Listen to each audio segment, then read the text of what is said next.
শাশুড়ি দেখার পরে চোখ যেন তার কপাল উঠে গিয়েছে। দর্শক, বিস্তারিত আমরা তাদের কাছ থেকে জানার চেষ্টা করব। আসলে মূলত ঘটনাটি কি হয়েছিল একটু বলেন। ভাই, ঘটনাটা হয়েছে আমার মা, ইনি হচ্ছে আমার মা। আমার মা গত কয়েকদিন যাবত ধরে কার সাথে যেন ফোনে কথা বলে। তো আমি বিষয়টা লক্ষ্য করি, লক্ষ্য করার পর আমি মাকে বলি যে মা, তুমি কার সাথে কথা বলো। সে আমাকে বলছে, তুই তো বাবা বাবা করস, তোর বাবা তো কিছুদিন যাবত মারা গেছে, তো এটা তোর নতুন বাবা।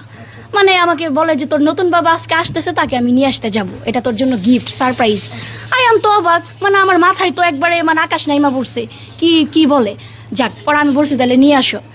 নিয়ে আসলো ভাই, লজ্জার কথা কি কমু, মানে বাবা নিয়ে আসতে যায় দেখি আমার জামাই নিয়ে আইসা পড়ছে। এটা কোনো কথা ভাই?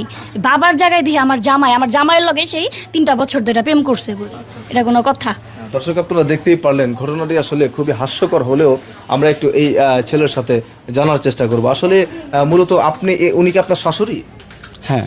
আপনার স্ত্রী যেটি বললো আপনার সাথে কি ওনার প্রেমের সম্পর্ক ছিল? হ্যাঁ, প্রেমের সম্পর্ক ছিল। মূলত কিভাবে ছিল একটু বলেন। ওই সে ফেক আইডি থেকে আমার 18 বছর 19 বছর একটা মেয়ের ছবি দিয়া কথায় মেসেঞ্জার অনেক কথা বলছি, তার বয়স দিত, কোনো সময় ভিডিও কল দিলে সে ফোন ধরতো না। ওই বয়সের মাধ্যমে কথা বলতাম, প্রায় 2 বছর ধরে কথা বলতাম। সে বলছে আমার দেশে আসতে। মানে আপনি প্রবাসে ছিলেন? হ্যাঁ, আমি প্রবাসে ছিলাম। সে বলছে আমার দেশে আসতে, তাই আমার দেশে এসে দেখি আমার একটা শাশুড়ি। হ্যাঁ। এখন কি ফিল হচ্ছে আপনার এই যে এই ঘটনাতে, কি অনুভব হচ্ছে?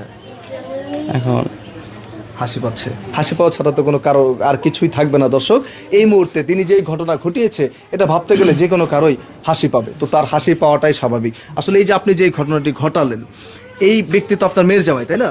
জি। ওনার সাথে প্রেমের সম্পর্ক করে নাকি আপনি আপনার মেয়েকে বাবা উপহার দিতে, যে এখন তার জামাইকে এই বাবা বানিয়ে দিতে চাচ্ছেন, মূলত কারণটা কি? কারণ আমি তো জানতাম না যে ও আমার মেয়ের জামাই, ঠিক আছে। ও প্রবাসে থাকে, আমি ফেক আইডি খুলে 18 বছর 15 বছর মেয়েদের মানে ছবি দিয়ে, মানে আমার তো স্বামী নেই, কারণ আমি তো বয়স বেশি, এটা ঠিক আছে, মন তো আর বুড়া হয় নাই, সেই জন্য আমি টাইম পাস করতাম। তো আমি তো আর জানি না যে আমার মেয়ের স্বামী, এখন দেশে এসে দেখে আমার মেয়ের জামাই। এখন এই যে বিগত 2 বছর যার সাথে প্রেম করেছেন, দেশে সেই ব্যক্তি দেশে ফেরার পরে দেখলেন যে সে আপনার আপন মেয়ের জামাই, এখন এটা ভাবতে গেলে আপনার অনুভূতি কি হচ্ছে? ভাবতে গেলে তখন লজ্জার বিষয়। মানুষের শুনলে তো আমারে খারাপ করবো, আর আমি যে ফোনে কথা বলতাম এটা তো বাইরে মানুষ জানতো না।